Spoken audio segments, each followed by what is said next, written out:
नमस्कार, प्रणाम। हम हैं नवीन सिंह परमार और रुआ देख रहल बानी रेडियो स्नेही के यूट्यूब चैनल और अलग अलग विभिन्न चैनल पर आज एगो विशेष परिचर्चा और एकरा के रुआ सुन भी सकत नहीं रेडियो स्नेही पर आज के ई कार्यक्रम। आज पृथ्वी दिवस है। जब तक ये वीडियो पहुंची तब तक पृथ्वी दिवस के आज के दिन लगभग समाप्त हो गई हुई। जब तक रुआ सुने तब तक दिन समाप्ति के ओर हुई। थोड़ा सा हमनी के देर बानी सन लेकिन दुरुस्त बानी सन। दुरुस्त ये मैंने बानी सन कि आज हमनी के जो मेहमान बानी हमनी के स्टूडियो में वो सिवान के जानल मानल नाम, शिक्षा के क्षेत्र के बड़ा नाम प्रोफेसर रविंद्र पाठक जी। सर और स्वागत बा रेडियो स्नेही के। सबके रेडियो स्नेही के माध्यम से आज के दिवस के महत्व हमने का अपना सामान्य लोग तक पहुँचाए कोशिश करता है इंसान। इससे बहुत बड़ कार्य हो रहा बा। एक खातिर पूरा रेडियो स्नेही टीम के धन्यवाद देते। जैसे रुआ सुननी है सर कहनी है कि बहुत बड़ा काम हो रहा बा। तो भले आज पृथ्वी दिवस होखे लेकिन ई कार्यक्रम के प्रासंगिकता 365 दिन खातिर बा। जी हाँ, हमनी के चर्चा करे वाला बानी सन पृथ्वी दिवस यानी पृथ्वी यानी हमनी के माता, जेकरा गोद में खेल के हमनी के सियान भैनी सन। हमनी के दुनिया के सब काम करे सन अपना माता के ही गोद में है पृथ्वी।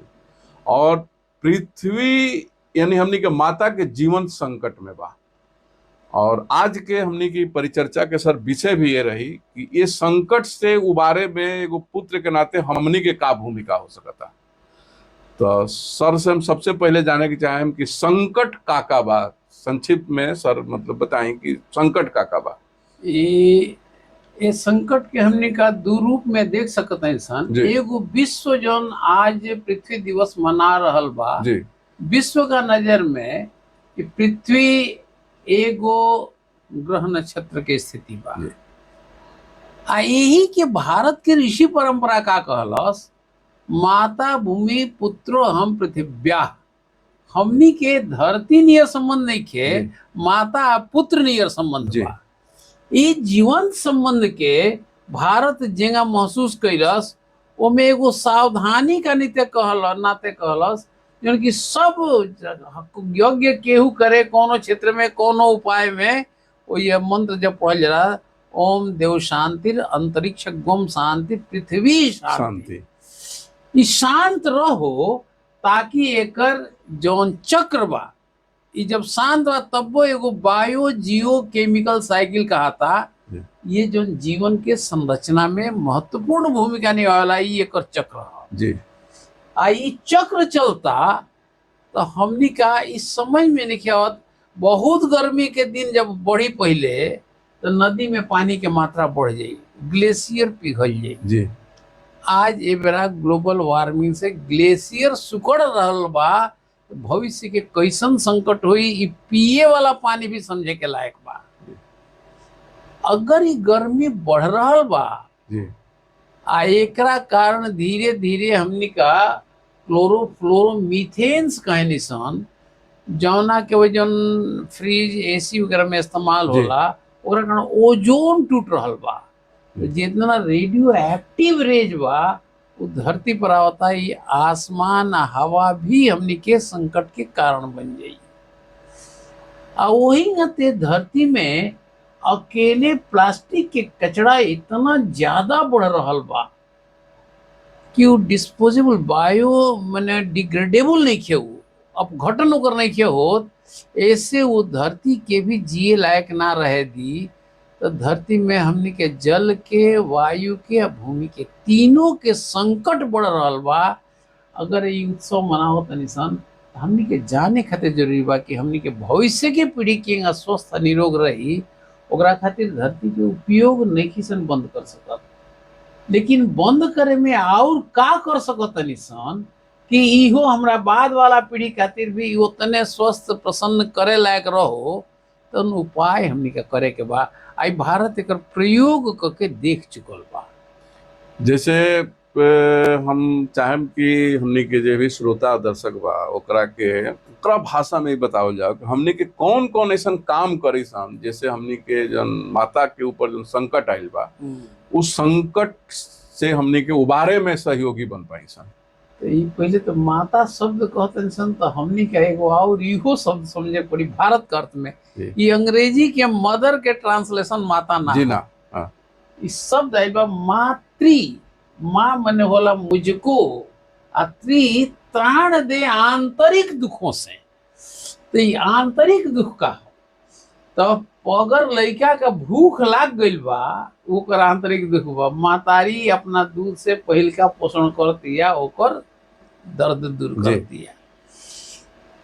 ओकरा बाद लड़का कहीं से डरा जाई तो माई के गोदी में चल जाई, भय से ओकरा मुक्ति हो जाला। लड़का रोता, महतारिये का बुझाई कि रोग से रोता कि प्यास से रोता, वो जान जाई आ ओकरा के उठा के एक चम्मच पानी पिया दी, आकी सलाह दी, रोग ठीक करे के उपाय करी। तो माता आंतरिक दुख से जे हमरा के मुक्त करला उ माता हो। ई माता के शब्द जौन हमनी के हिंदी या संस्कृत में बा तो फिर दुनिया के कोनो भाषा में नहीं है। ऐसे माता पुत्र वाला संबंध में पुत्र के जिम्मेवारी हो जाला माता के संरक्षण, जी। संवर्धन, जी। विकास, ताकि वो ठीक रहो, हमनियों के ठीक रहे के गारंटी हो। हाँ, माता ठीक रही है, माई ठीक रही है, माई तबे ठीक रही है हम ठीक तब रहे। हमनियों का ठीक रहे सन। लेकिन यही देश में वृद्धाश्रम बढ़ रहा बा अगर, तो हमनी के चिंता के कारण होखे के चाहिए। वही नते ये धरती पर प्रदूषण बढ़ रहा बा, कहाँ से कि हमनी के उहे ना जे भीतर के संकट दूर करेला नो, हाँ। नदियों हमनी में माता हो गई। जी। गाय भीतर के स्वास्थ्य से संबंध में उतना तरह के वेराइटी हम नहीं खा सकत। गाय उतना तरह के घास चोर और के उतना विटामिन मिनरल्स न्यूट्रिएंट्स हमनी के देह में पहुंचा देली, तो वो माता का श्रेणी में आ गई। तो हमनी कने अगर मानसिक दुख बा तो गीता भी माता का श्रेणी में आ गई। तो हमनी कने माता शब्द के परिभाषा जन बात बड़ा सुंदर बा। ये रूप में अगर पुत्र होके के चाहते इंसान तो धरती में होखेने वाला कुल अवांछनीय परिवर्तन, क्योंकि हमनी का जन है कहनी सन कि अरब इजराइल में जन विकसित हुई विचार, उनमें 3 गो विचार आयल, मार्क्स के विचार आयल, चर्च के विचार आयल, इस्लाम के विचार आयल। तीनों में कहला कि आदमी के सुख खातिर कुल व्यवस्था बनल बा। हमनी कने एगो समूह बा जाना का नाम का पीछे आनंद लग रहा, सुख से एगो आगे के स्थिति तो के रखाला। तो जे घर दुआर छोड़ देर बा तो केहू विवेकानंद होला, केहू दयानंद होला, केहू सत्यमित्रानंद होला। तो ये छोड़ के हम जनता खातिर दे के खुश बनी आ एगो हम ले के खुश बनी। तो ले के खुशी वाला उजिया के जीवन है, आ दे के खुश रहे वाला भारत के जीवन है। जैसे कि हम चाहेम, जैसे कि छोट छोट शब्द में हमने के जन हाँ। श्रोता बरे, गांव गंवई के श्रोता बरे, और हमने के सिवान के परिवेश में सुनल जाता। तो जौन छोटा छोटा काम जौन हम अगर करी तो ओसे हमार जौन धरती माई बारी उनकर सुरक्षा बढ़ सकता, उनका ऊपर जौन संकट के बादल मंडराता। तो हम चाहेम सर के ऐसा कुछ काम रुआ बताई जौन हमने का अपना जीवन में बिना कोनो सरकार के सहयोग के हम ओकरा के कर सकता नहीं। बहुत सारा युग परिवर्तन का कारण अब हमनी के जिए के ढंग में भी थोड़ा परिवर्तन कर लेवे के पड़ी, क्योंकि इतना आबादी, दुनिया के सबसे बड़ा आबादी के क्षेत्र बा, तय बाकी अनाज ज्यादा चाहिए, खेती ज्यादा चाहिए। लेकिन खाली पड़ल जगह में अगर हम वृक्ष लगावे के शुरू कर दी तो माता की एगो सेवा हो जाई। अगर वाटर हार्वेस्टिंग, बरसात के पानी बह के समुद्र में सीधे ना चल जाओ, नीचे अंडरग्राउंड वाटर हमने के बच जाओ, कहाँ से कि सब मर्सेबल लगा मल्टी स्टोरीड बिल्डिंग के ऊपर पानी पहुंचा रहा पानी, वो लाखों साल में जमा भइल बा। बाद में कभी ना कह जाए कि लम्हों ने खता की थी और सदियों ने सजा पाई। ऐसे बचे खातिर हमनी का वाटर हार्वेस्टिंग भी शुरू कर दे सन, तो जी। एगो दोसर काम हो जाई, अच्छा काम हो सकता। तीसर का चीज बा कि हमनी का धरती के ई मोनो यूज प्लास्टिक जे बा एकरा से बचे के, जी। आ एकर जो वेस्ट बा एकरा के कहीं रिसाइकिल करे के अगर व्यवस्था ना करी जाई तो धरती में बिया जामे के संभावना हो रहा है लगी। इतना डस्ट डंप कइल जाता, वो इतना प्लास्टिक बा कि वो नीचे जोड़ के छेद के ओकरा के बाहर ना जा सके, माटी में से रस ना खींच सके। तो हमनी का हरियाली बढ़ावे के एक उपाय हाथ में जी। बा। आ कहेला हमनी के पुरान के यारो कहत रहे, एक वृक्ष 100 पुत्र समाना। तो जौन पुत्र लोग वंश वृद्धि करे वो वंश वृद्धि के वातावरण बना के वो रखी, वो काम करे के चाहिए। जल के बचावे के उपाय करे के चाहिए। आ जल के बचाव के संगे माटी के धरती के भी हमनी के बचावे के इजाद करे के चाहिए। एक खातिर ना कि धरती बचावे के बा, ई बची तो हमनी के बचे के गारंटी रही हो। आ खेती में भी अब ध्यान में आई कि खेती में हमनी का जितना सिंथेटिक खाद यानी फर्टिलाइजर कह के जो डालते हाँ, हैं, यूरिया डाई यूरिया वगैरह ऐसा। डाई सल्फेट फॉस्फेट हाँ, ई कुली माटी में अगर रह गए तो ओकर फर्टिलिटी नुकसान करी। आ ज्यादा अगर हो जाई तो पौधा जरा दी। एकरा बदला आ वो एके बार का लायक बा। आ एकरा बदला अगर गोवंश के गोबर के प्रयोग होई तो जितना सड़त जाई उतना दसियों साल तक खातिर खाद देत जाई, ह्यूमस देत जाई। आ संगे संगे एरिएशन के जगह बना देला सड़ के, तो जड़ का जर्मिनेट खातिर जन हवा चाहिए जर्मिनेशन के तौन भी मिलत रही धरती का। तो धरती के हमनी का आयु घटा रहल बनी सन गोबर हटा के। बड़ा अच्छा मैंने कभी ऋषि परंपरा में लोग महसूस कैले हुई कि गाय हमनी खातिर जरूरी बा। एकरा के अगर हमनी का पोल्यूशन का अर्थ में देखल जाई तो 200 साल काम कैल इकोलॉजी तो कहलस कि the solution of pollution is dilution. हमनी के 1000 साल से ऋषि कहलस कि अनाज तू खा, भूसा ओकरा खिया दो, दाल तू ले लियो, खोराई खिया दियो, तेल ले लियो, खरी खिया दियो, आटा बना लियो, चोकर खिया दियो। इंजीनियर्ड प्रोसेस से 24 घंटा में वेस्ट प्रोडक्ट के बाई प्रोडक्ट में बदल के दूध ली, मांस ली, अंडा ली, जौन रही तो ले तो नहीं। आ गोबर वेस्ट प्रोडक्ट के ऐसा ली जो रिसाइकिल होके फिर खेत के आगे बढ़ा दी। एगो गाय घर में रहे, अब संकट बा कि घर से खूंटा उखड़ल जा रहा बा। तो अगर एकरो के बचावल जाई तो धरती ये बचावल जाई। तो धरती के माता होके के हमनी का एगो जिम्मेवारी पूरा करे सन। तो हमनी के जन पुरान परंपरा बा जी।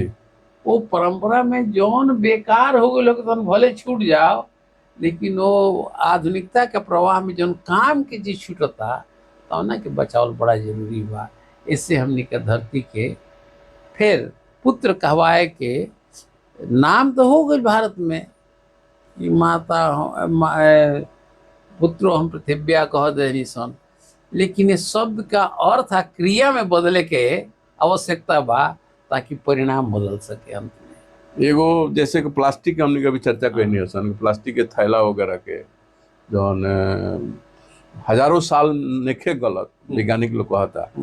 हमरा लगा था कि हमने के अगर बचपन के अगर बात करी सन तो कागज के ठोंगा बनत रहे, कागज के ठोंगा में सामान मिलत रहे। तो हमनी के फिर से प्रयास करे के चाहिए। हमरा लगता हम अपना श्रोता दर्शक लोग से भी कहें कि कागज के ठोंगा के उपयोग कागज के ठोंगा के उपयोग होके बाजार में झोला कपड़ा के झोला के उपयोग होके। मतलब हमनी के आज अगर पृथ्वी दिवस मना रहल बनी सन तो आज एगो संकल्प कैला के जरूरत बा कि पृथ्वी के बचावे खातिर हम अब झोला के प्रयोग जन घरे बंद हो गई बा, झोला के प्रयोग हमनी के शुरू करी सन तो हमनी के बहुत बेहतर कर सकत नहीं सन। अभी और तो हमनी के बुला जाएंगे कि पृथ्वी के सुरक्षा करे जी। पृथ्वी के सुरक्षा में हमनी के पीढ़ी के सुरक्षा बचल बा, हमें लिखल बा, अंडरस्टूड बा। ऐसे ही पृथ्वी के नहीं सिर्फ बचावत हमनी के अपना पीढ़ी के बचावे के उपाय करता नहीं सन, ई समझल ज्यादा जरूरी बा। पृथ्वी दिवस मनावता नहीं सन, लेकिन भविष्य में अपना पीढ़ी के सुरक्षा के व्यवस्था करते हैं सर हमनी का। बहुत बहुत आभार, धन्यवाद रुआ के रुआ स्टूडियो में नहीं हमने के पृथ्वी और पर्यावरण जैसन गंभीर मुद्दा पर बहुत आम भाषा में हमने के चर्चा कैनी सन। ई हम अपना श्रोता और दर्शक लोग को बतावे के चाहें कि प्रोफेसर रविंद्र पाठक जी दोबारा भी हमने के स्टूडियो में आए, हमने के ये चर्चा के सिलसिला के अलग अलग बिंदु पर हमने के आगे बढ़ाएम सन। और अंत में हम यह कहें कि रुआ जहाँ भी बानी हमारी कार्यक्रम सुन रहल बनी, जौना फॉर्मेट में सुनते हैं, रेडियो पर सुनता नहीं या फिर यूट्यूब पर देख रहल बनी या फेसबुक पर वह देख रहल बनी, तो वह कमेंट करी कि यही कार्यक्रम कैसा लगल है। हमनी के स्टूडियो में वह फोन करी और बताई, हमारा नंबर वो निकल के बा ही स्टूडियो के कि कार्यक्रम और ये से जुड़ल, पर्यावरण से जुड़ल, पृथ्वी से जुड़ल और का सुने के चाहते हैं ये भी बताई। तो हमने के अलग अलग विषय के प्रोफेसर पाठक सर तैबे करें और भी विषय के हमने को बुलाएम सन, फिर चर्चा के आगे बढ़ाएम सन। जब तक के लिए हम विदा लेता नहीं, हम नवीन सिंह परमार, फिर अगला हमने के एपिसोड में मिले सन। सब श्रोता बंधु के नमस्कार। एमे हमार आग्रह ही रही कि आज के कार्यक्रम रेडियो स्नेही के समाप्त एकरा के हम मत बुझल जाओ, युवा लोग के जिम्मेवारी शुरुआत के बुझल जाओ, ताकि धरती के बचावल ई जौन एक के कम्युनिकेशन के रिजल्ट अगर ना लौकी तो है स्नेही रेडियो के जन कुल प्रयत्न बा तो ना के परिणाम हमनी के ना पा सके सन।